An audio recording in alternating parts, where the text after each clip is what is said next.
Okay, 4:45. My name is Roger Blanford, and it's my very great pleasure to introduce Sir Roger Penrose.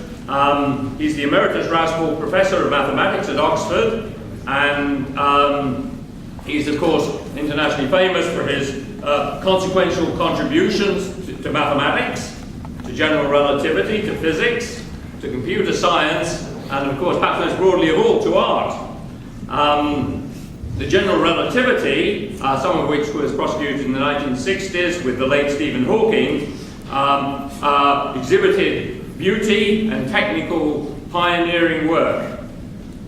He changed our view of the beginning and the end of time, and then he turned his attention to more prosaic activities like the foundation of mathematics, the interpretation of quantum mechanics, and the nature of consciousness. So Roger Penrose has, of course, reached a very wide audience, a far wider audience than associated with universities, through his popular and his semi-popular books and lectures. I think it's fair to say that he's not striven to acquire a large readership. The readership has found him. And this is because he communicates with great and important ideas with both invention and lucidity. And furthermore, in a fearless and bold way, he presents and examines quite radical viewpoints. And he's helped many within and beyond the academy to understand some genuinely important questions. And for all of us, I think he's made us think about them for ourselves. This is surely the role of the public intellectual and an imperative duty of major universities, especially in an increasingly Philistine age. As you can probably tell, I'm a great fan. Today he's going to tell us about artificial intelligence, and his title is Why Algorithmic Systems Possess No Understanding. So without further ado, I give you Roger Penrose.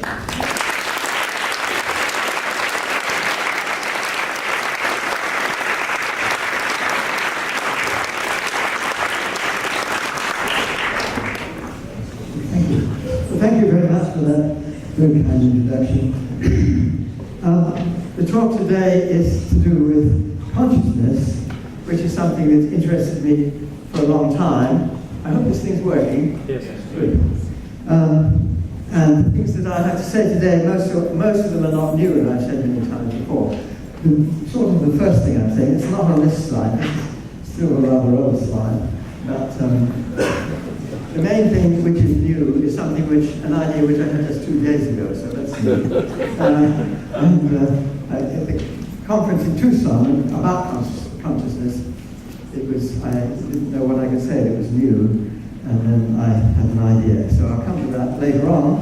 For the moment, let me just express more or less the viewpoint I have, which has to do with, I hope you can see that, I think you can see better than I can, I hope. This light is okay. The relationship between consciousness and computation. Well, it's a common view that whatever consciousness is, since it's some kind of physical action of the brain, it is probably something you could simulate computationally. And so one question is, if you simulated whatever it is computationally on, say, a computer, would that mere simulation become conscious?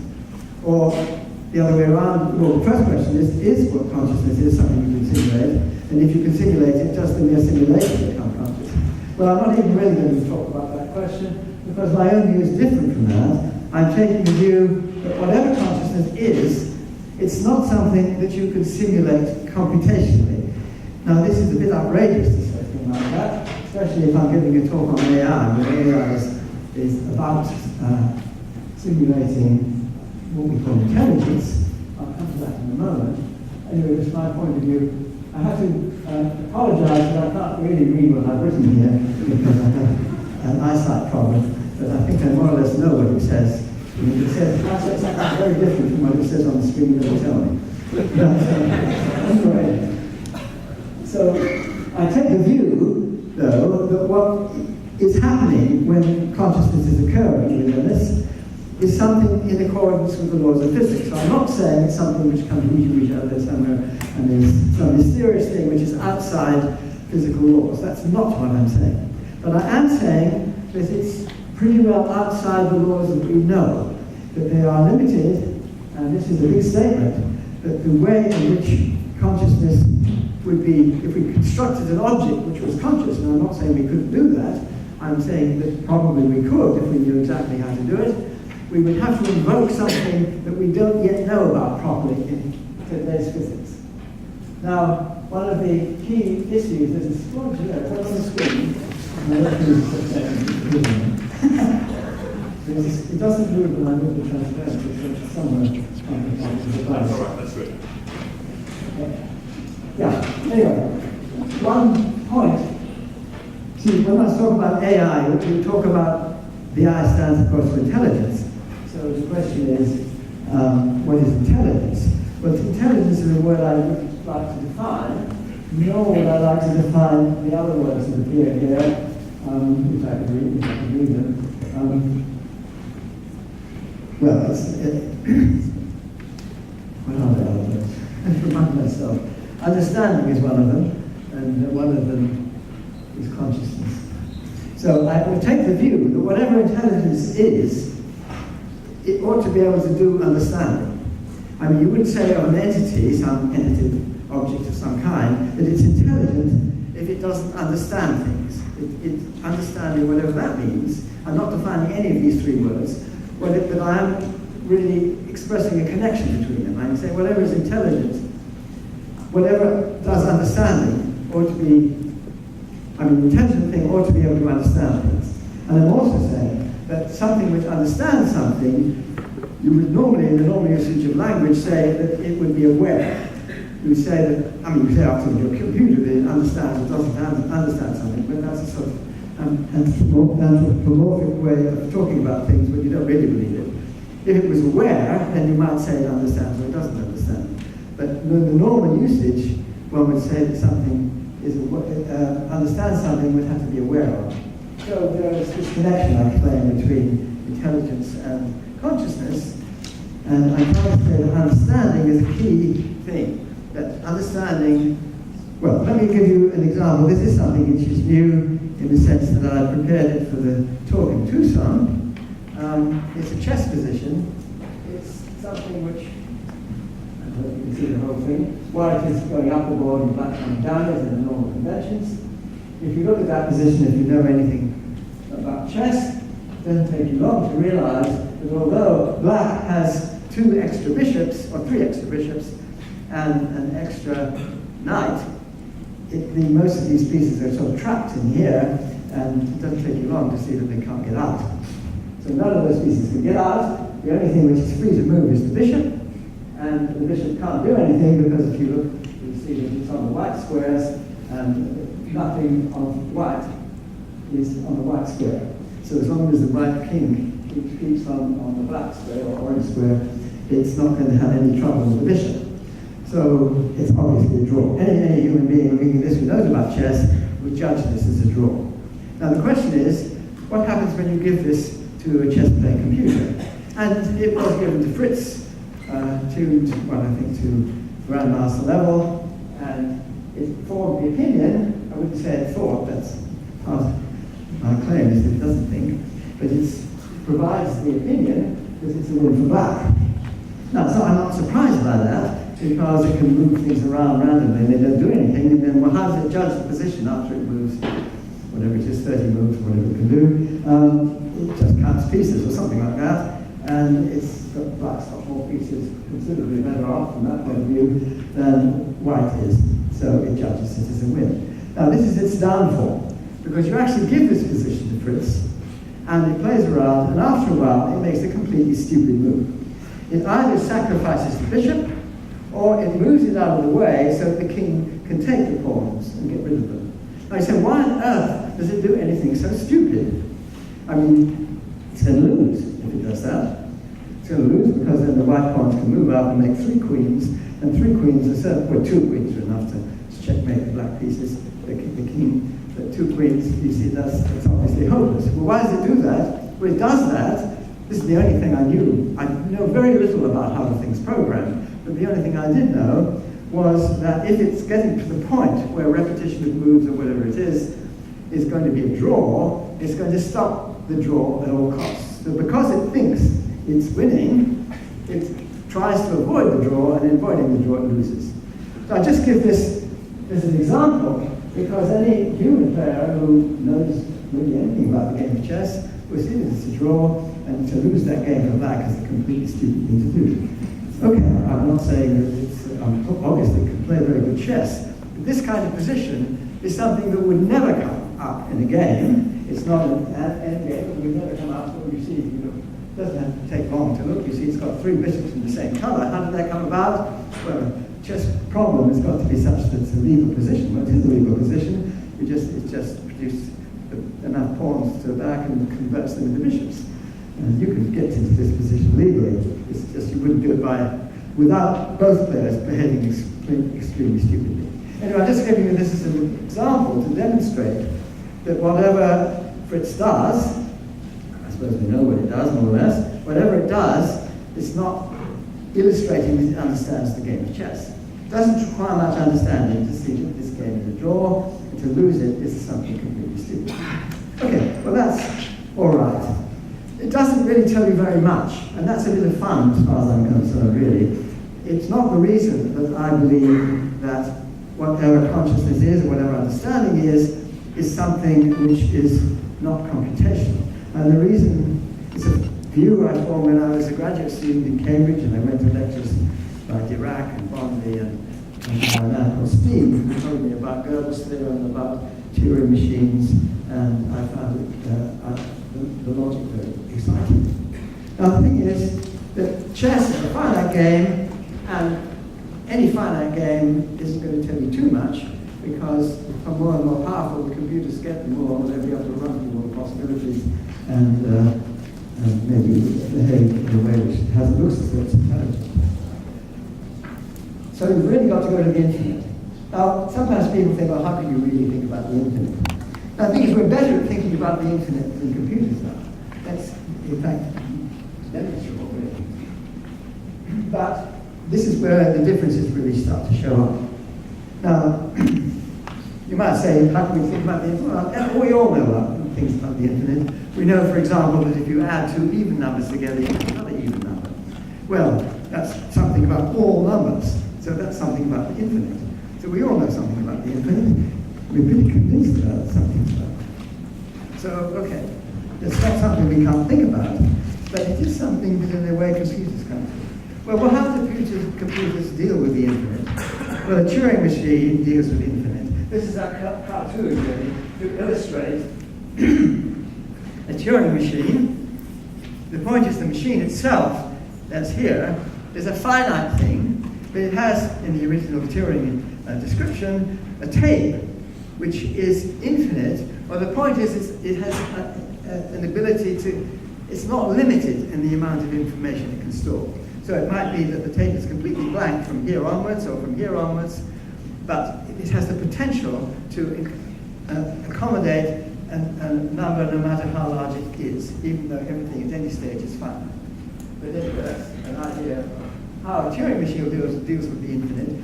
All the time it's finite things, but it's potentially infinite. And that's, okay. So that's my cartoon of the Turing machine. Of course, it doesn't really look like that.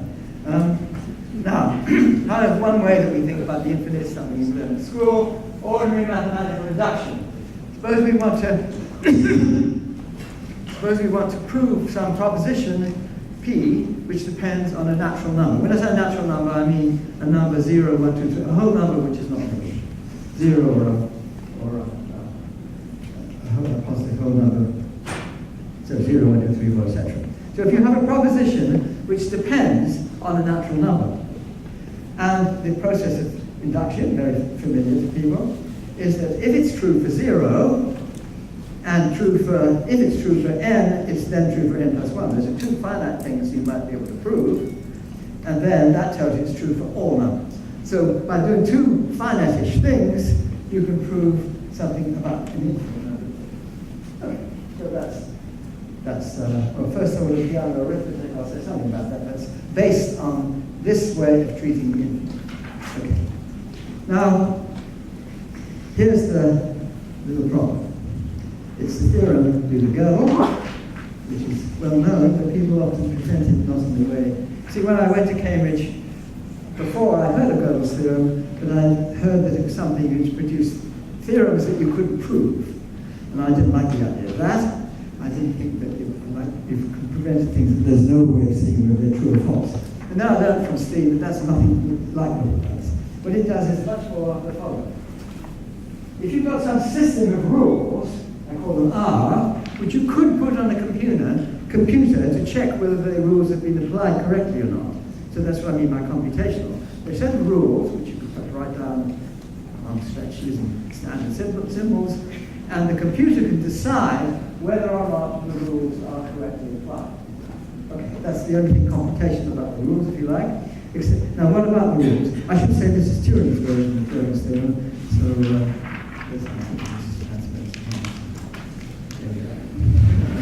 Turing's version was much simpler to prove than the Gödel original, and if I don't give you an argument for the Gödel theorem, I usually give it to Turing's version, which is not hard to do. I could give it here without too much difficulty, but let's not take time away from other things I want to say.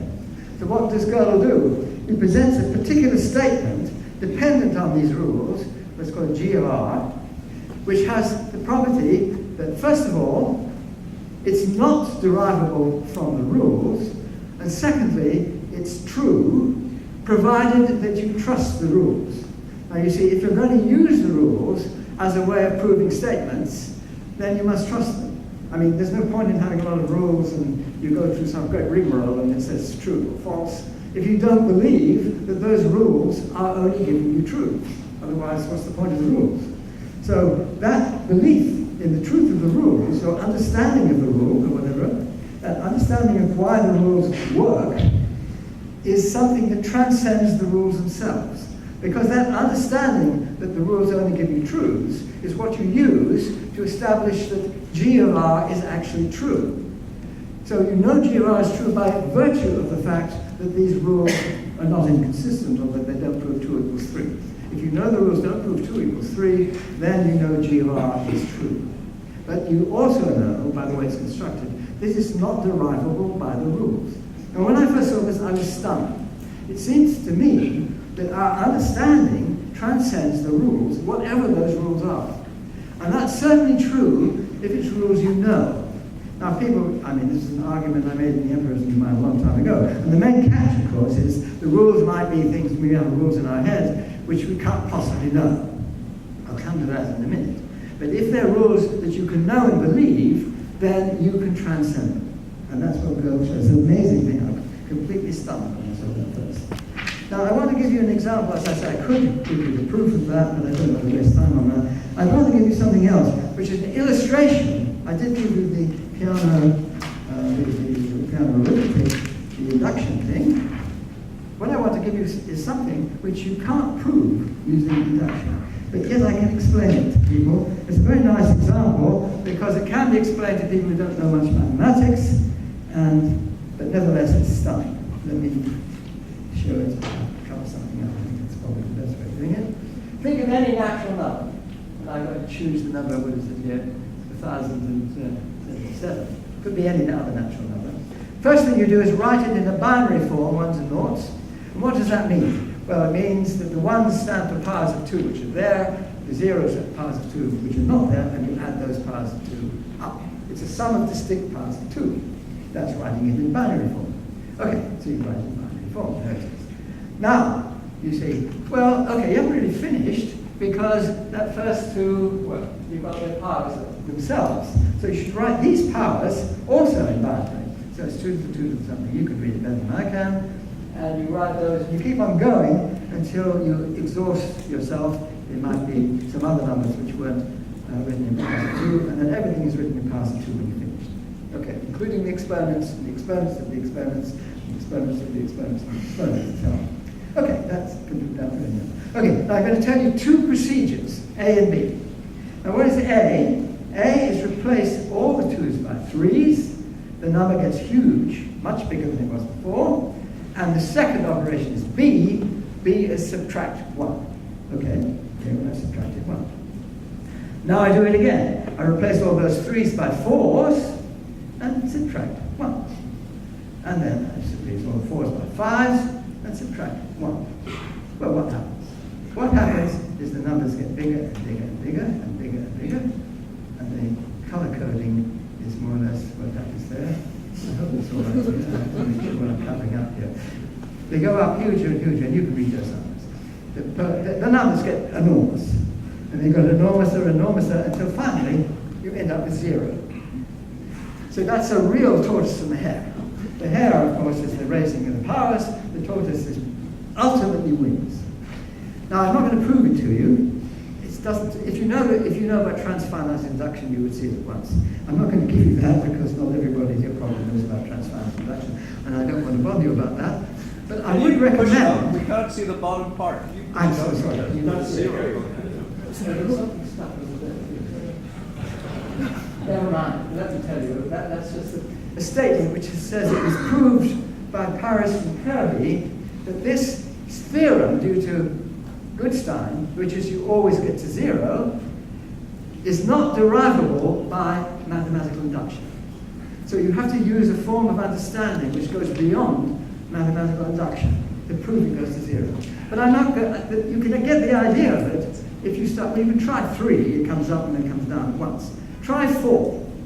And I would not recommend you programming it on your mainframe or whatever. I would certainly not recommend that unless you've got an infinite, well, not quite an infinite time to waste, but more time than the age of the universe in seconds.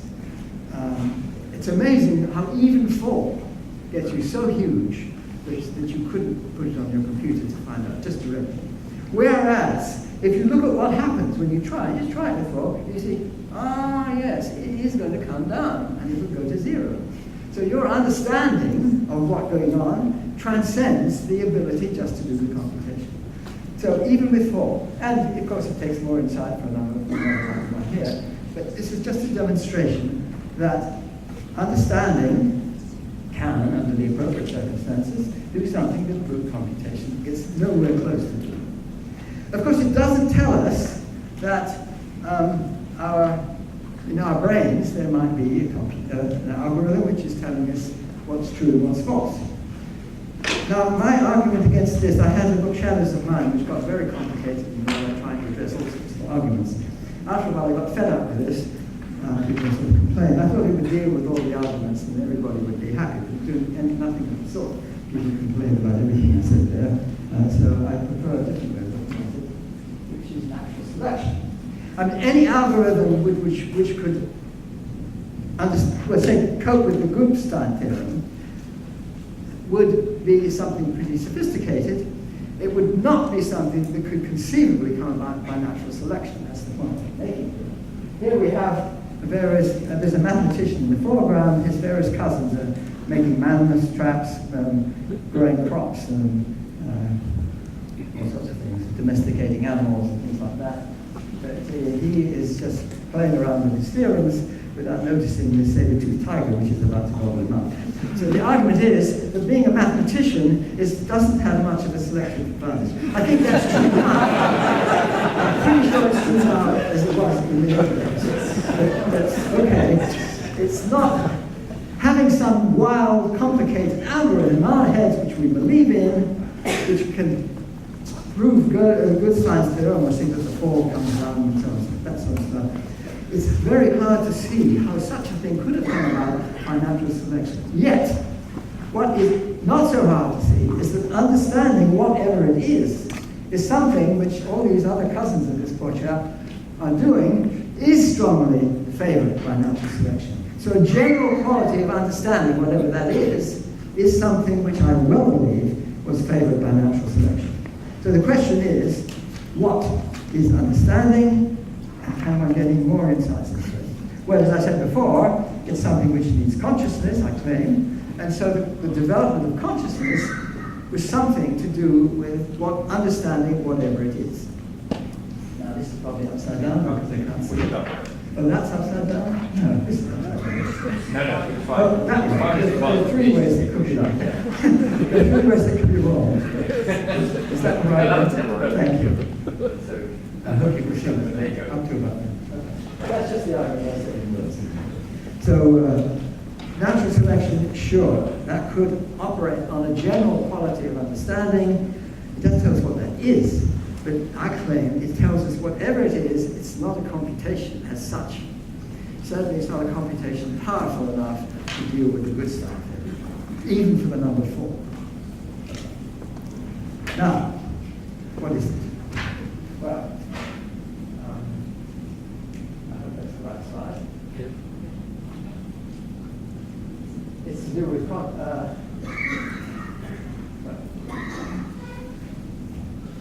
this is where do we draw the line? That's what this is about. Now you see, some people used to complain about these arguments when they say, oh, well, only mathematicians are idiots, and trying to say that mathematicians have some quality that other people don't have. That's certainly not what I'm saying. It's by no means what I'm saying. I'm saying that whatever it is that mathematicians have, other people is the same.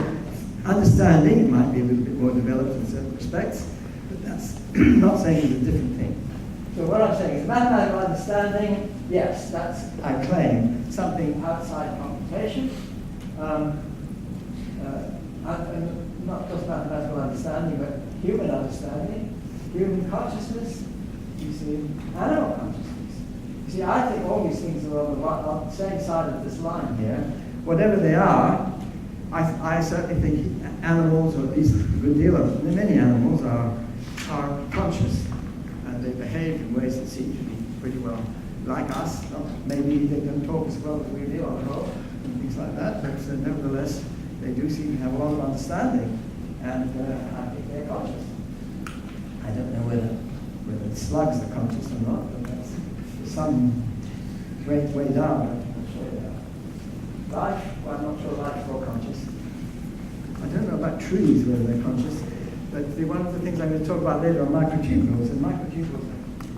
So trees have microtubules, so you wonder about that too. Whether being a vegetarian is good enough, I'm not sure. Now, what about what's doing it? Well, you see, as I said before, it's some physics. Now, what kind of physics? Classical physics. Well, you see, we're used to putting Newtonian mechanics on computers. There is a point here, though, because Newtonian mechanics depends on real numbers and differentiation and integration and things like that depend on real numbers. And computers, at least as we now know them, depend on digital processes. And you might say, is there a difference?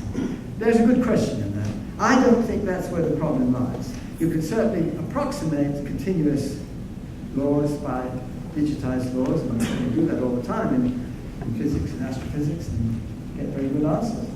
So, although there's a question there, I don't think that is the key difference, but you could argue about it. Now, that's classical physics. What about the classical particle physics, classical field physics, which is that's where the continuum really comes in. What about quantum physics?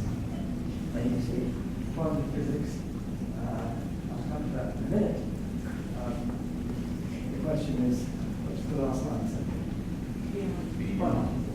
Beyond quantum physics. Well, you see, that's what I'm trying to argue for us, beyond quantum physics. And I'm trying to be more specific about what I mean. Okay. I'm going to give you an example of something which is not computational. Sometimes people say, well, not computational means unthinkable or something. I don't mean that at all. This is just a nice example to show you. You see, suppose you were given a set of what are called polyominoes. These are shapes in the plane consisting of equal squares glued together to make interesting shapes.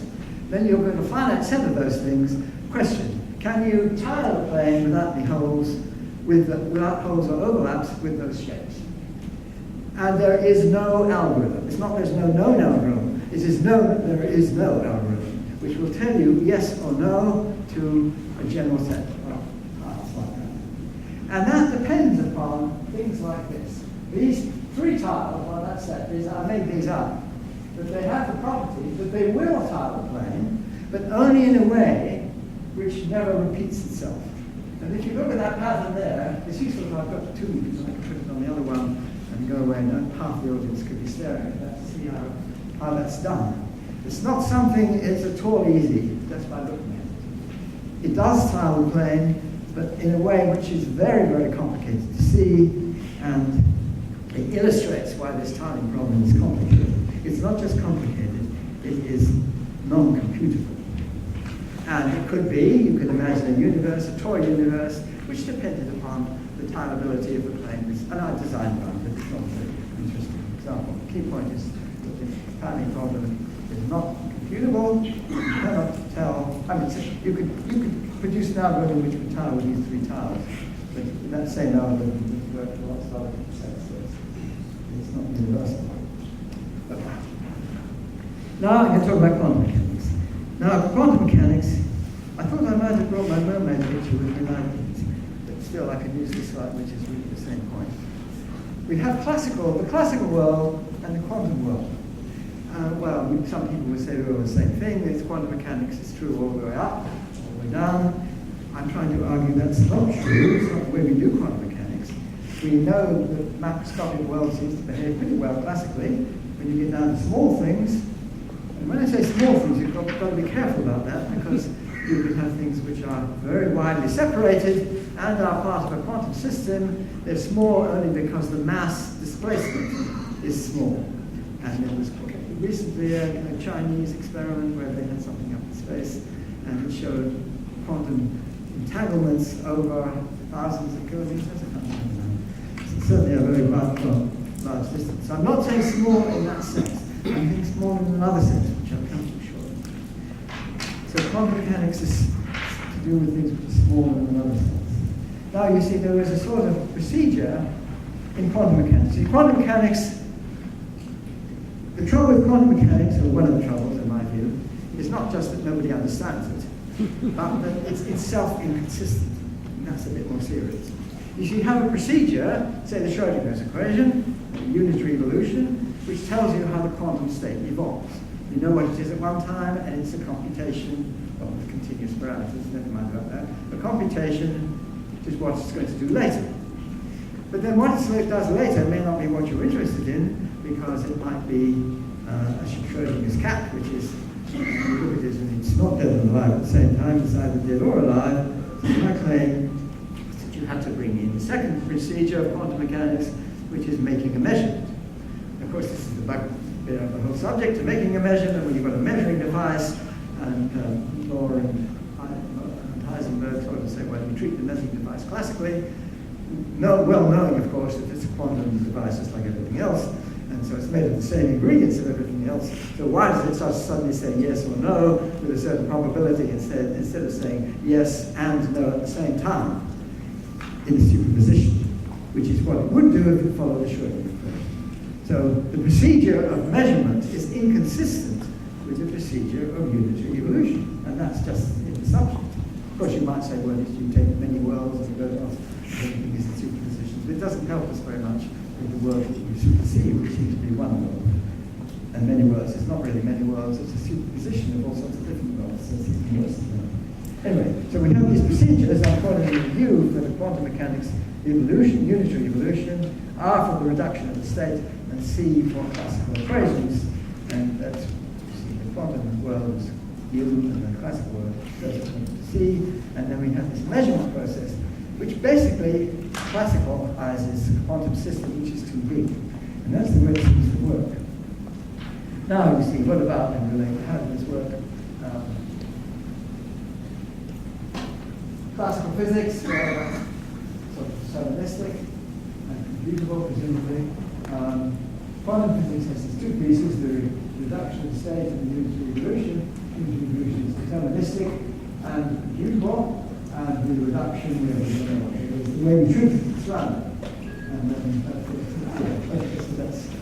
that's the way we do quantum mechanics. I'm not going to say too much about that, because I see you know about that. Okay. Now what I'm going to tell you is what I think goes on in consciousness. And I'll come to that a bit later, but let's just look at this slide. In fact, I'm wondering if this is slightly out of order. Well, not really. This system which I adhere to, sort of, is something which Stuart Hammond has really been doing most of the work, but the idea is that somehow consciousness comes about through processes of state reduction. So it's our process, which is actually a real thing, which happens in the world. It's not some subjective thing, it happens objectively. And I'm not taking the view that Wigner and von Neumann and people seem to take, that the dead cat and the live cat become one or the other when a conscious being comes and looks at the superposition. Or what does the cat do when it looks at itself? Well, the live one presumably looks at itself and becomes alive. I don't know what the dead one does, but it seems to me not very satisfactory to deny the cat itself to be conscious here. And I don't take the view that it's consciousness which reduces state. It's almost obvious, almost the opposite of that. I'm saying it's the reduction of the state which reduces consciousness. So it's a contrary view of this. So the R process, well, it's better if you read this than I do, I should go too long. But anyway, the idea is that there are, in a sense, the reduction process, which is happening all the time. All the time, a quantum system, when it gets to a certain level, reduces to one or the other. I'm saying that happens all over the place. And every moment it does that, the process is what we call an element of proto-consciousness. Now, proto-consciousness is not consciousness, but it's the building block, so the theory says, out of which consciousness is built. So consciousness is an orchestrated or an organized system of these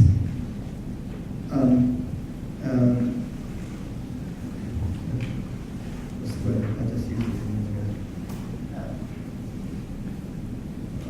reduction. Okay, I'll come back to that later. Okay, now I'm going to do something which seems very remote from all this. I'm going to talk about general relativity. Now this has been, as Roger Stanford was telling us, that's where I really, my interest in physics started really with general relativity. That's where I've done most of my work, really. And the ground,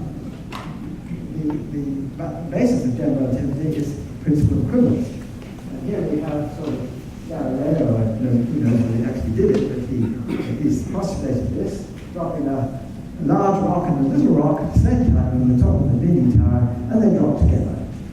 And we know that works well. Of course, air resistance, Galileo knew all about air resistance too. Air resistance makes a slight difference, but if the blocks are nice and heavy and got feathers all over them, they'll drop at the same time. And if a little insect on one of them looks at the other, it seems to hover in front of it, just like the astronaut in space looks at the space station or her space station, and it seems to hover for the same reason, despite the fact that the Earth is just there. So as long as you're falling freely, you don't feel any gravitational attraction. And that's the point. And so Einstein says falling freely is equivalent to a gravitational, well, sorry, no, you can cancel out a gravitational field by falling freely with it. So the gravitational force can be cancelled out by falling. Now, that's the basis of general relativity. Now, I'm trying to argue that there is a contradiction between that and the basic rule of quantum mechanics, which is linear superposition. And this is a thought experiment. I don't know whether you can do it now. Well, it's a thought experiment. Imagine this experiment being done on the tabletop, and the system is something or other, quantum experiment, but you want to take into consideration the Earth's gravitational field. Now, there are two ways you can think of doing that. The way that almost all physicists would do would be treated just in the Newtonian way. You would put a term in the Hamiltonian to account for the gravitational potential and plug it just with the Newton quantum mechanics. That's fine. The alternative way would be the Einsteinian way, which would say, no, there's no gravitational force. You consider dropping the system, dropping freely, and now there is no gravitational force. You do your calculation all over again, and then you transform back and compare the two evolutions that you get. Now, I'm calling these two states the Newtonian one is psi n, and the Einsteinian one is psi e. And what you find is they're almost the same, but there is a phase factor relating the two. So this more or less means, well, who cares? Experiments long time ago by called the cow experiments with Kohler, Oberhauser, and Werner, and they did some experiment to show that things dropping was more or less the same as, I mean, the acceleration was more or less the same as gravitation. That's fine, except if you look carefully at the space vector, you'll see it's not as harmless as you might think, except for the smudge over it. The smudge is in a really nasty place. Smudges are really. I have moving out of the way, no, it's not on the sheet. Oh, yes, it is on the sheet. Yes. Okay, there it is. You see there's a term which is cubic in the time. Now what that means is that the two descriptions actually belong to different vacua. If you were doing quantum field theory, you would be in trouble. You can't make superpositions between one vacuum and the other. It doesn't matter here because you aren't making superpositions between two vacuums. You're just doing two descriptions. So you could say, who cares? It's a little disturbing that the concept of energy, that's what it means, if the two descriptions are different. The concept of what positive frequency means, so your wave functions have different character in the two descriptions. However, suppose you had a system where you had a gravitating body in it, and that gravitating body you want to treat according to the Einsteinian as opposed to the Newtonian. If the Newtonian one's fine, you have no problem. But the Einsteinian one, we know general relativity is extraordinarily precise. It's precise, neutron stars going around each other and all sorts of things. It can certainly compare without shame with the best calculations in quantum field theory. Somewhat similar precision that you can get in the two cases. I'm not sure if the GR isn't a little better. Never mind, I'm just trying to say it's a random theory. So to throw out the principle of equivalence is a dangerous thing to do. I'm not going to do that, I'm going to do something else. I'm going to say, you see here we're considering two gravitating bodies in superposition.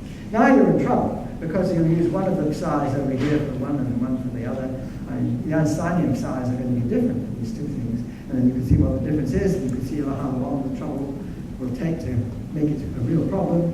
And so this is the main argument I would give now, to say that if you take a state which is supposed to be stationary, each stationary on its own, because it's a superposition of two stationary states, then there is trouble over a certain length of time which you can calculate. Well, what is this length of time? It comes from an energy uncertainty. You look at these terms here and you see what the trouble comes from.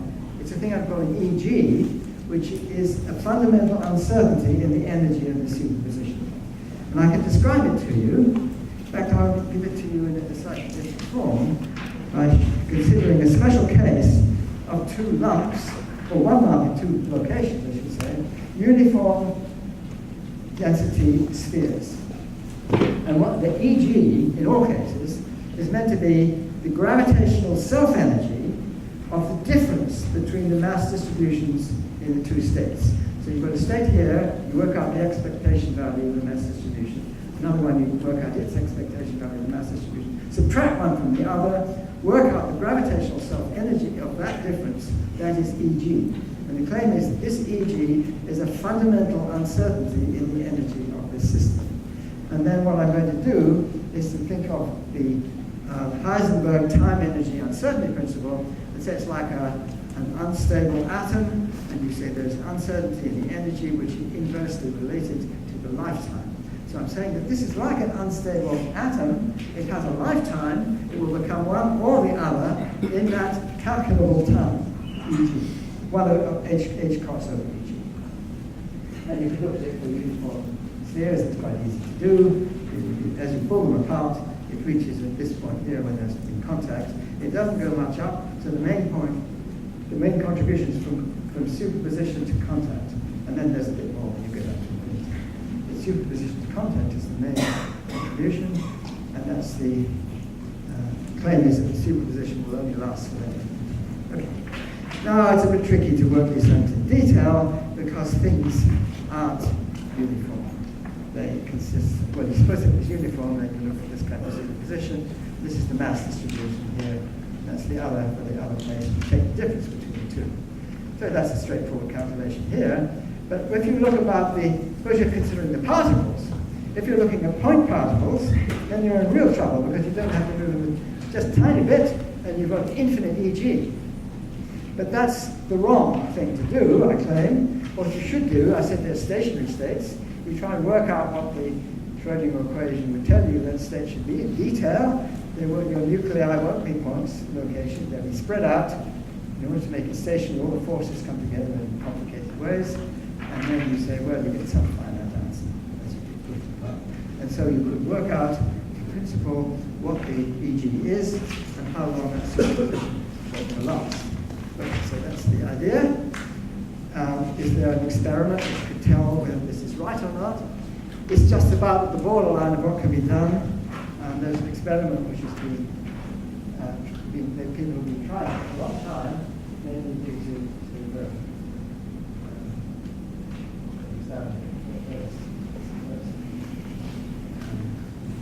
names keep jumping into my head a long time. This is Dirk Barnes, yes, and his colleagues. A lot of different colleagues he's got now. He's been going at it for about 2 decades, I think, right now. And the idea is you beam split a photon, and you keep one half of the state in the cavity, and then you take the other one, and you put it into another cavity, which is a hemispherical mirror, and bounce the photon backwards and forwards on this little tiny mirror here. There it is on a bigger scale, and you can work out how long it gets separated from its partner superposition. And it's only about sort of moving it by about the width of the atomic nucleus in this picture, and that ought to give you a time scale of seconds to minutes. And if it does become one or the other, then when you bring the photons back again, you'll lose your coherence. So it's a perfectly well-defined experiment. We don't know the answer, so it would be very exciting to know what the answer is. The claim here is that this is going on in the brain. It's going on in the brain, so I claim. Where? Well, I thought when I wrote my book, The Emperor's New Mind, I didn't know much about this subject, and I thought when I know more about neural nerve propagation and that sort of thing, I'll know what the answer is. I certainly didn't. And I realized more that it can't be a nerve propagation, because nerve propagation disturbs the environment in an uncontrollable way, and I don't see any way you could preserve coherence. Thank you very much. So the idea, it must be something deeper. And I heard from Stuart Hameroff, who had been thinking of microtubules. His job is to turn people, to send them unconscious in a reversible way, as anesthesiologists. And so he's not just like his colleagues who have happy to make sure they come back to life again. He wants to know what he's actually doing when he puts them to sleep. And his claim, he had this view for a long time, that it's in these little substructures with 2 nanometers across, and they are much more promising than I thought for preserving some kind of quantum coherence. The nice crystallized structure, the fact that they're hollow, these sorts of things look very promising to me, or much more than a neuron. And they can be responsible to change the sensitivity of a synapse and things like that. So they certainly could have that kind of role. There are other structures which could be important, these clathrids. I always thought they could be playing a role, maybe in addition to microtubules. Anyway, that's the sort of picture that Stuart has, and I think it's a very interesting one. And you can't look just for individual microtubules. The EG is likely to be much too small. You're supposed to look at whole collections of coherently behaving microtubules. And they have to communicate with each other somehow through things called gap junctions. I won't go into all that, partly because I don't know enough about it. That's the general idea. What's also intriguing is recently experiments by Anirban Bandyopadhyay, and he actually does experiments on individual microtubules by sending an oscillating, or putting an oscillating potential and then measuring what sort of current goes and whatever it is. And what he finds that these microtubules become very conductive for certain frequencies. And there are these very specific frequencies, and they seem to have nothing harmonically together to do with each other. They're over a big range. And the conductance of the microtubule becomes very strong, I mean, it becomes very conductive at these frequencies. And the length of the thing doesn't seem to matter. It's not like an ordinary piece of wire, where the longer it is, the more the resistance will be used. It goes down, if anything, the conductivity seems to stay.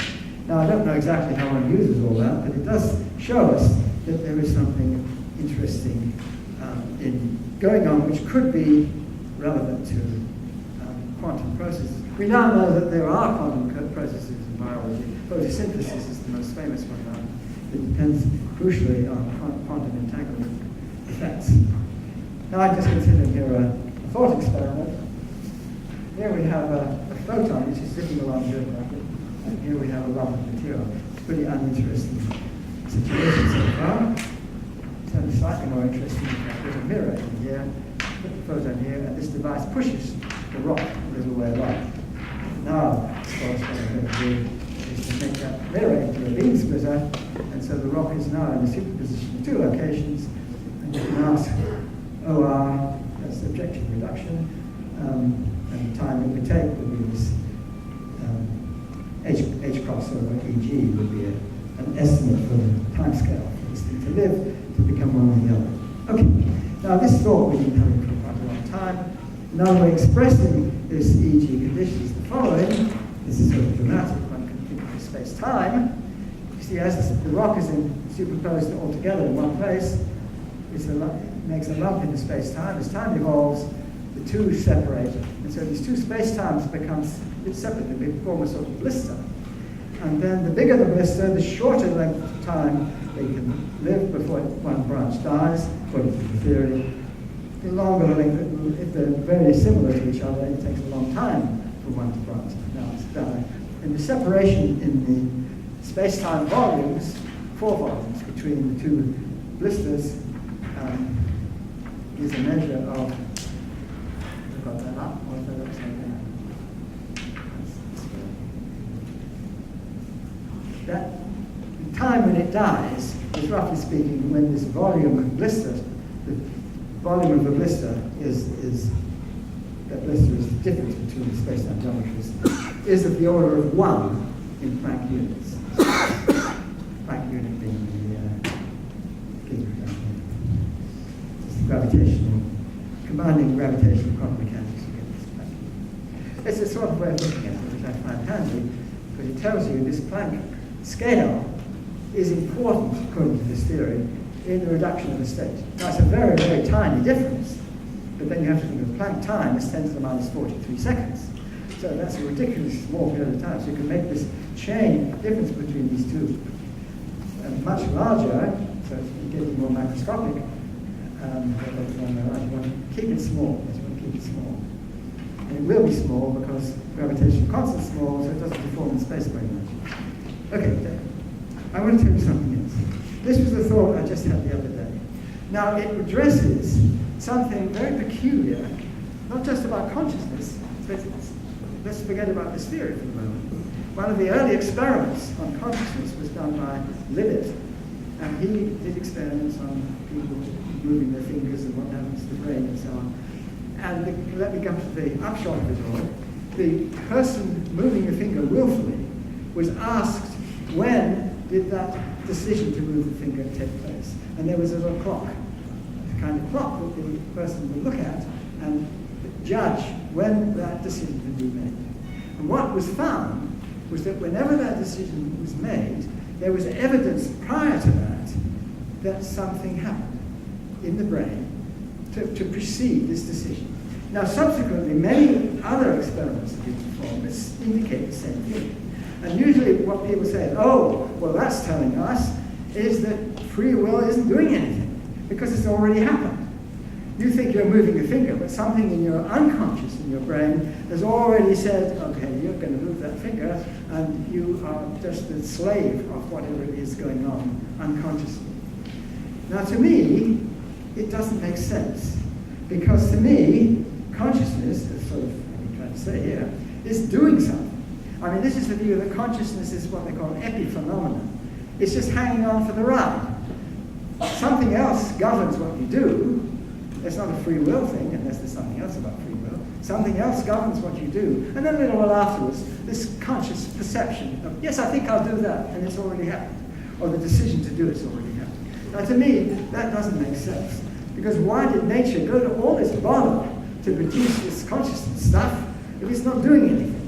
And that, to me, doesn't make sense. And so at the time when I wrote The Emperor's New Mind, I knew about Libet's experiments there, and I tried to address them and tried to say, well, maybe it's some funny thing about quantum mechanics. And it was only, as I say, a couple of days ago, whatever it was, that I came to a conclusion which which seemed to be completely obvious from what I was saying before. If you think about this picture here, you see the conscious perception is coming up here. Well, let me draw it in a simplified way. Here is evolution going from left to right. Here's the state. It bifurcates because of some movement of mass into these two alternatives, and then one of them dies. And one of them dies, according to this theory, when consciousness comes in. So consciousness says, I think I'll do this one. So that's what's said. Now, what do other things in the world do? When you see it's as though this one never happened. It's like sort of in Stalinist Russia, when somebody was sort of said things not that the powers that be didn't like, that person was in danger of becoming a non-person. All the photographs in which he appeared, he's rubbed out and wasn't there at all. So it's rather like that. Somehow that alternative branch was never there. And the decision that it was never there was made back here. So that's the way one would look at it, you see. You see, the dying branch is decided this choice has been made, and that means this other one never happened. It doesn't, and you may say it dies over here, but the branch has no role to play in the universe. Anything which measured it being over here has gone too. So, as far as measurements, where it might be, it's gone this way. So you might be led to believe by these experiments that the choice that was made was not made by the conscious being, but somehow by something unconscious preceding it. I've been worried about these things. There were several examples of this, and when I was one particular one, the Stuart mentioned, and it just seems to be either something trivial and it's all wrong for some trivial reason, or it's true. And I'm coming around that maybe it's not just a trivial reason, and the consciousness. The very nature of this kind of picture, and the picture I just showed you previously, it has to have this apparent backwards referral. And so it would be interesting to see if there are much more dedicated experiments to see whether this is the case or not. And it would require, of course, that the experiment that is done to measure whether it went this way or this way did not itself move enough mass to reduce the state prior to that. So you have to make sure that's not happening. And it's something which was leaving it undisturbed, although keeping track of the measurement, and then it decides that the measurement is set down. So it's an interesting thing to think about. Potentially something, I think, which could be tested by experiment. Okay, it involves something subjective, that's consciousness, and when the conscious perception actually happened, the conscious decision actually happened. But then consciousness is about subjectivity. That's the whole point. We're discussing subjectivity. So it's a question that I think one has to be very careful of in experiments. But I do think from this that there might well be experiments that could test this kind of idea a little bit more directly than I thought before. Thank you very much.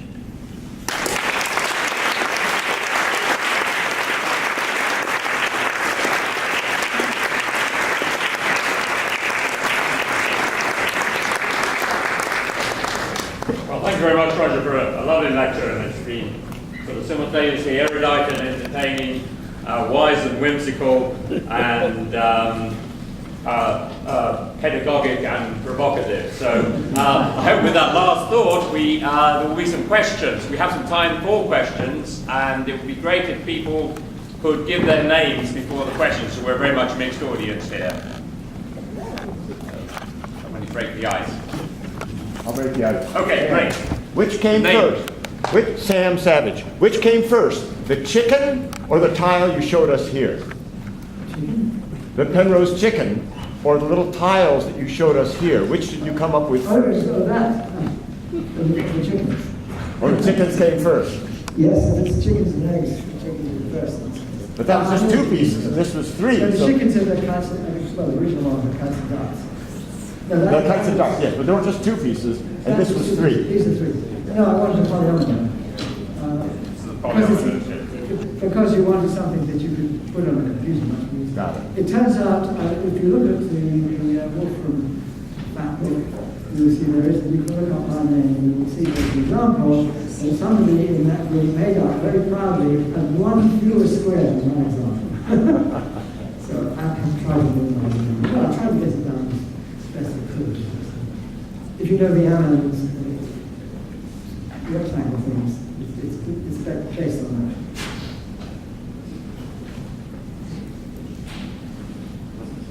Right, yes, thank you. Your name? Hi, my name is Ahmed. I read in your book, The Road to Reality, you had you explained a similar experiment to test the gravitational reduction theory. Yeah. And I saw that you showed a slide during this talk of a similar experiment. The one you described in Road to Reality seemed to require that the experiment take place in orbit or in space. I have to think what I said in the Road to Reality, and I'm pretty sure if I said anything about it, it would have been about the theory. Yeah. Yes. It was largely in footnotes, actually, as far as I remember. I think there are some examples, not in footnotes, but examples. There are a couple of examples to work out this relation between the accelerating and the unfolding. So if you find the right examples, it doesn't give you how to do it, but it gives you that formula. Has there been any progress on the experimentation? I remember that. Well, there's a strong possibility of another kind of experiment. As I said, the Barmeister experiment was very much a cartoon, which I showed you there. And it had developed quite a lot. And let's just see if it's consistent with the prediction. I think we still are consistent with this prediction. He made a prediction when I saw him, I was with him for a while in Leiden in the Netherlands. And he said at that time, quite unusually, he said, in 10 years we'll have an answer for you. And he said that spontaneously without prompting. And then I saw him again in 2 years, and he said, in 7 or 8 years we'll have an answer. So I thought that's pretty good. That's it. I haven't had a claim like that since then. But it was something like 7 years ago. I'm trying to think. So it must be pretty close to if it's been consistent. I don't know. It's a very difficult experiment. I thought he was going to have trouble with the mirrors or the vacuum. It's apparently trouble with vibrations is the thing with these. Or the lenses. No, mirrors are the problem. It was somehow keeping the vibrations down. There's a lot of similarity between the things you have to do there and the LIGO type experiment. Except with LIGO you have loads and loads of photons, where here there's only a single photon. So it's a little more taxing.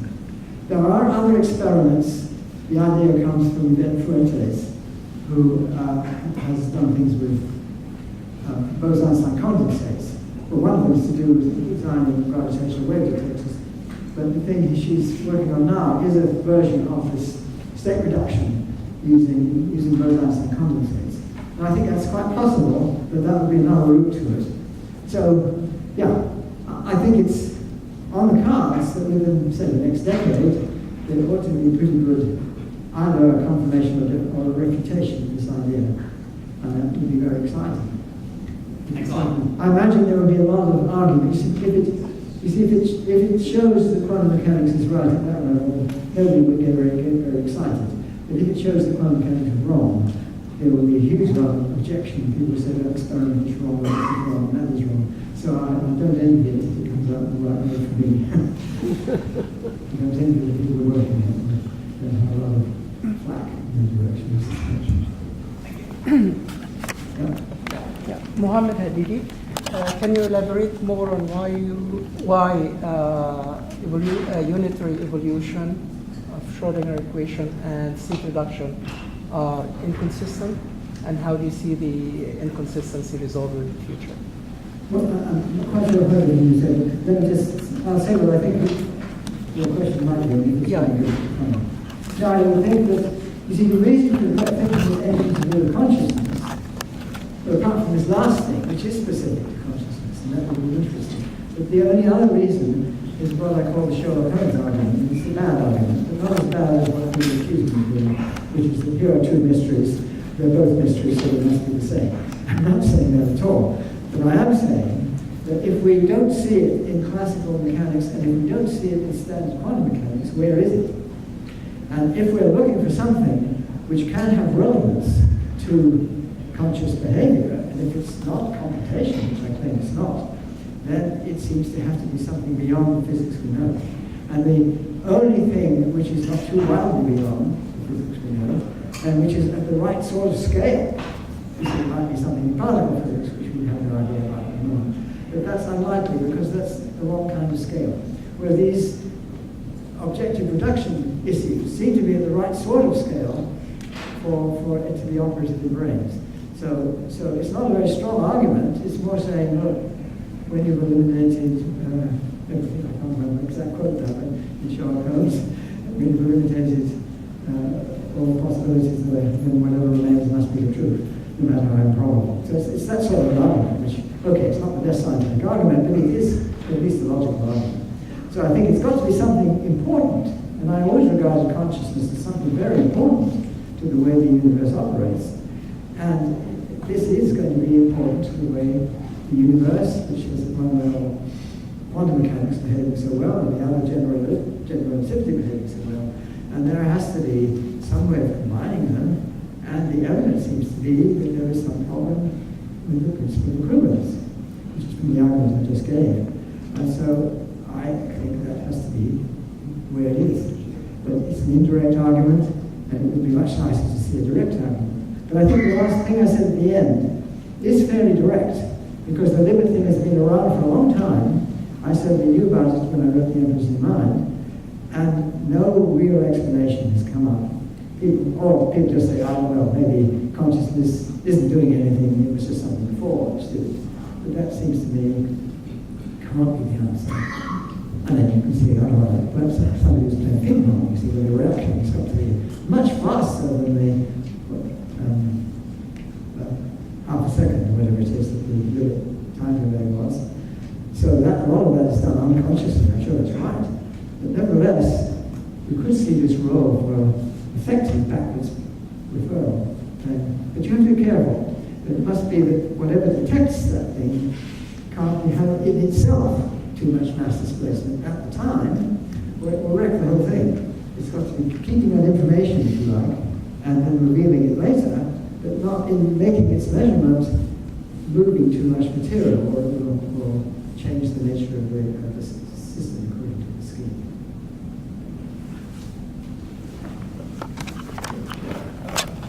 Daniel, I was just wondering if this way of thinking about things has anything to say about the black hole information flow and sort of unitary evolution and black hole evolution.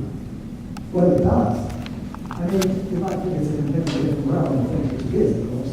But I used to, in the old days, as something to support for the idea that quantum state reduction ought to be a gravitational effect, thinking about black holes and their evaporations and all sorts of things, and the superposition and the information so-called paradox, which, of course, Stephen Hawking originally said information was lost in black holes, and then later he changed his mind and claimed that somehow gets back again.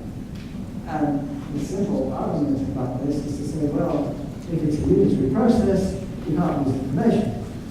So people usually say, well, therefore you can't lose information, because they say you must not lose the unitarity. And my position is the complete opposite. I'm saying I prefer not to make any particular relativity. Well, certainly the obvious things in black holes, when you draw conformal diagrams, so there's a singularity, it's an incredible mess, and it's swallowing stuff up. And what can you do with it? I mean, if you repeat it somewhere else, that's a separate cheat, because repeating somewhere else violates the no cloning theorem in quantum theory. So I think it has to disappear. And that's a consistent viewpoint, I think. It's not consistent with unitarity, but I would claim that whenever you almost all measurements violate unitarity, if the measurements are really happening out there and somehow the alternatives are also present in some sense. If you take many words of computation, then all these things are still hanging around, but they're just a nuisance as far as I'm concerned. But if one thing happens, is what you see, if one output happens, then it's not unitary. And I say that's gravitational too, so yes. The only place where you violate unitarity, in my view, is when gravity comes in. And gravity usually doesn't play much of a role, which is why unitary evolution works so wonderfully well. In measurement, it's something different.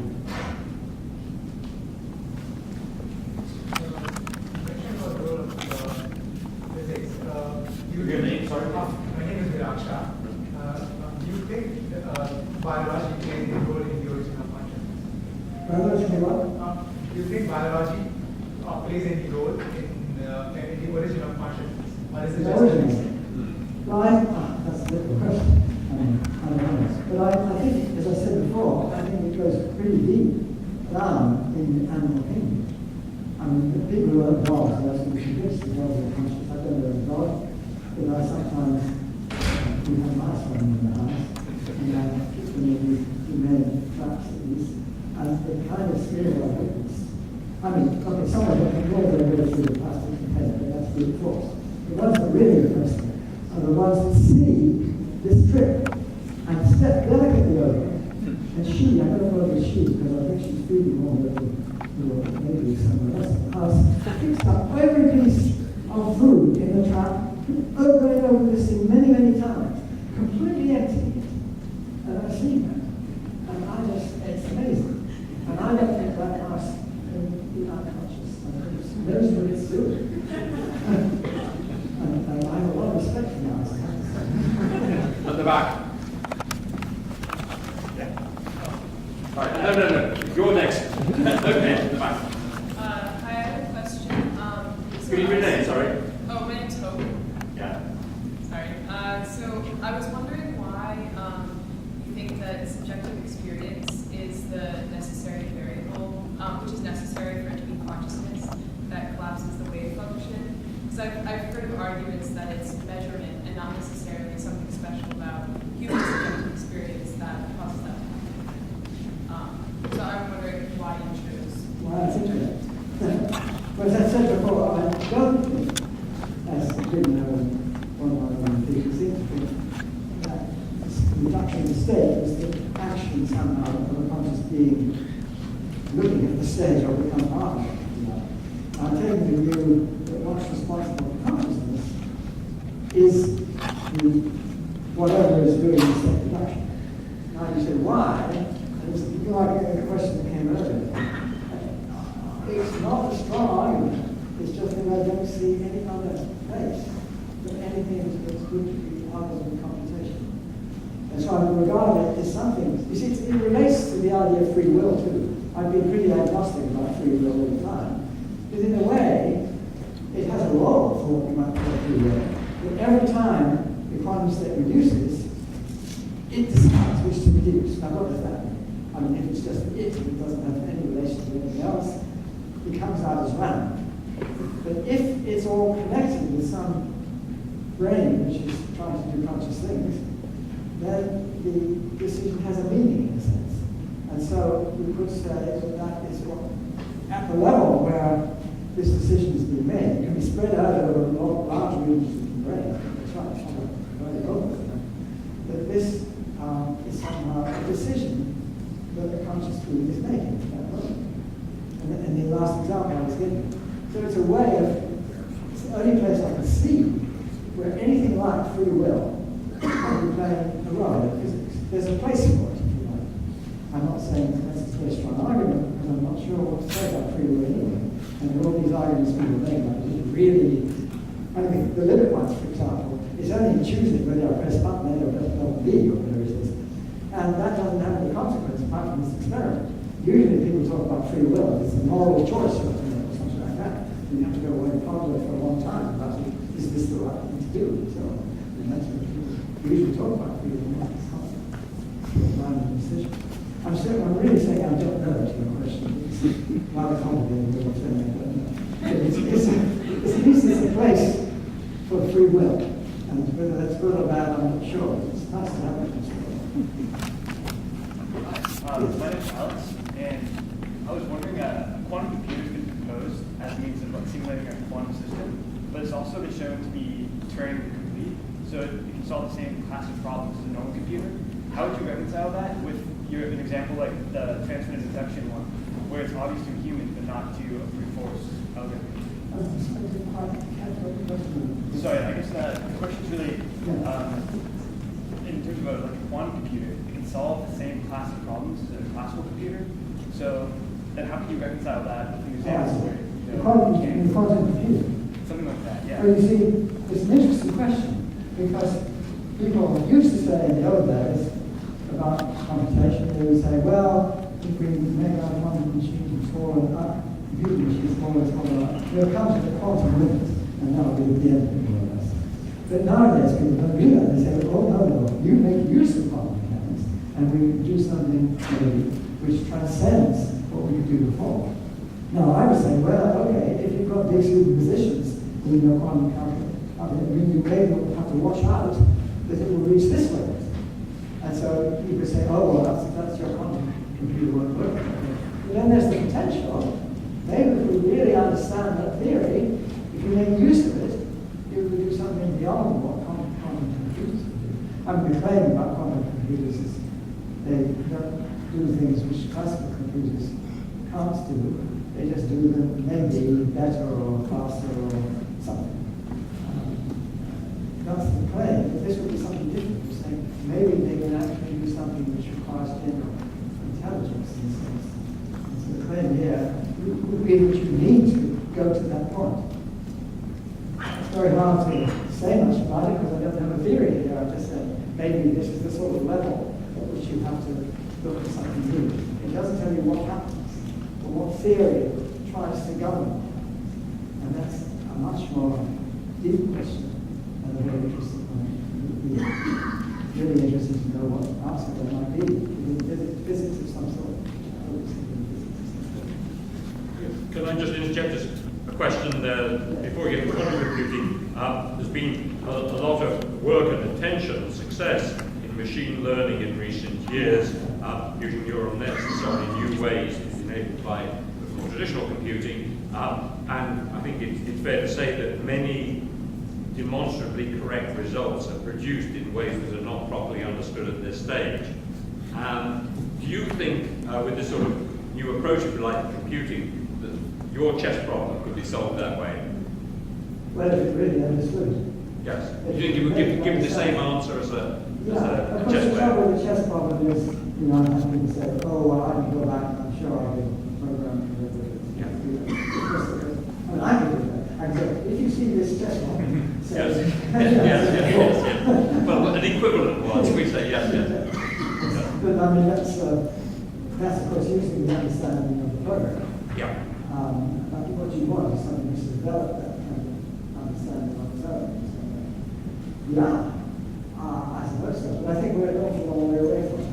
So I suppose my reaction to that is, does it make a difference to current what robots are doing, what they can and can't do? Not much, because the difference it makes is that you, on my view, would say it may look as though you understand something that it doesn't. But I had this session with what's her name? I'm forgetting names all the time. What's her name? Robot lady.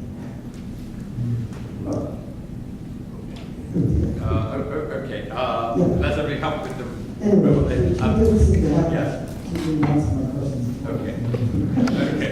I think it's getting late. Let's have two last questions. So one there. Hi, thank you. My name is Mark Ratto, and you cut a pretty wide swath here on quantum physics here, and then the work of Benjamin Libet you cited. That was 1985, and you know since then we've had Dahlia Wheatley, Bruce Hood, and doing a lot of these others. It sounds like in some ways. I don't think you are, but getting dangerously close to that consciousness is not an emergent property of the fundamental laws, or are you just saying that we just haven't quite dialed in exactly what it is? You're not going outside of that box. You see, I said that before. I didn't. How's it going? Oh, Todd, how you doing? I saw you. This time I remember. I was like, that's Todd. Yes, that was interesting. What? As I have now, but Shadows of the Mind was more or less the same. But the Emperor's New Mind, I didn't have what I consider to be the right point of view there. But the point of view was that it was some kind of state reduction being responsible. So that was the same view there. I suppose the rate at which, I mean, that's Moore's law, I suppose you can work it out. But the rate at which things have advanced didn't surprise me. I don't think anything has been a great surprise to me. I mean, you may get better at simulating consciousness. I'm sure that will happen, because this lady I spoke to, robot lady, a couple of times. She didn't. You could see she was programmed to pick up on a word and then go off to a long spiel and stop me interrupting her. You see, but there was more obviously not understanding the word I was saying than I was expecting. So there's a long way to go beyond that. I suspect it would get a lot better than that. It's the Turing test, that's all. I mean, how good can the Turing test be? It's not got very far so far. It's pretty easy to tell responses, human responses from computer responses from program ones. But those are limits of our understanding of these systems, and not necessarily something extra and beyond, right? I mean, we're still talking about an emergent property of the fundamental laws of physics, right? Yeah, they haven't put it in because they don't know how to. I don't know. So I'm saying you would need to know how to incorporate state reduction. You need to know what it does. You need to have a theory of it. I have a few ideas about that, but I'm not sure I use them. Theory of what it does, and then can you make a better device? Now, there are all sorts of problems, philosophical ones, and there are problems of morality. I mean, sometimes people say, oh, well, you want to send a machine to a distant planet. And if it's an intelligent machine, yes, it can do all sorts of things. You make it intelligent, yes. And is that machine going to be conscious? Oh, yeah, it's going to be conscious. If it's conscious, you've got to bring it back. Well, there will be laws against that. You can't send a conscious being, presume, I don't know. People send dogs up into space and things like that. But it seems to me to relieve the responsibility of sending human beings out there by sending a conscious device out there is evading the question. So that will come up. This issue would come up if we get to the point where we can make use of this. And you say it really genuinely has consciousness. Then you've got to worry. Are you hurting it? All sorts of things. I don't want to be part of that system. I mean, it's a real... Yeah, but it doesn't mean that it can't be done at some point. Oh, I'm not saying it can't be done. No, I'm deliberately not saying it can't be done. I think in principle it could. I think we're way off doing it. Yeah. Nowhere close. Last question over there. Yeah. I have a question about what is the brain doing in my head if everything is, if consciousness and real understanding fundamentally comes from something very small happening at the level of microtubules in individual neurons. Why do I have this big classical systems in my head that seems to have to do a lot to do with the actual processes that we associate with consciousness, like seeing things, perceiving images, receiving audio? Why is that entire structure there? It's actually happening. I should say, I don't think, I mean, microtubules are small, but you can't do it with one microtubule anyway. So I imagine that these states of awareness could cover quite large areas of the brain, and you would have a coherence between microtubules, maybe claphrons, maybe other things. So there is some state, a quantum state of a sort, which, when the conscious action, conscious perception, conscious willingness really comes in, and then there will be cooperative action involving large areas of the brain at once. And so lots of kinds of perception would be involved too. Like even when you're looking at a picture or looking at people, I mean, there are lots of, there's the color, there's the movement, there's all sorts of things which are processed in different parts of the brain. Now those things could be all part of one state, which when the state reduces, it reduces in accordance with all those different parts acting in concord in some way. So I'm not saying it's just small little things which you're doing. I certainly wouldn't say that. I think it's much more global than that. But interesting is it's not the cerebellum. I mean, I didn't talk about that, but as you see, people talk about the brain.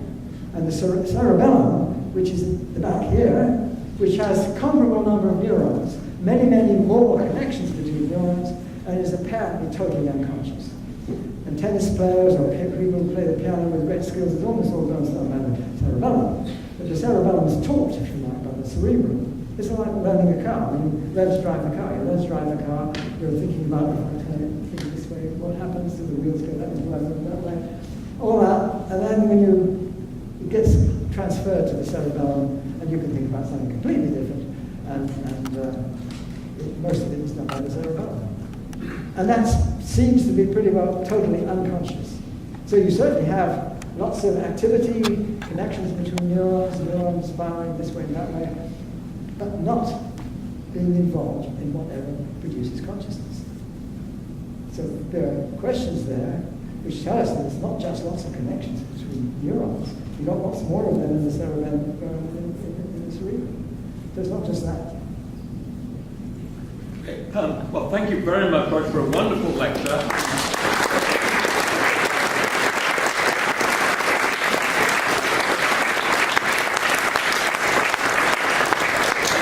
I'm going to say to the audience especially for a very good discussion afterwards, which I think I've also learned a lot from. For those of you who haven't absorbed absolutely everything that's said, the lecture has been filmed and will be on the KIPAC website in a couple of days. So you can then get a... so thank you again very much.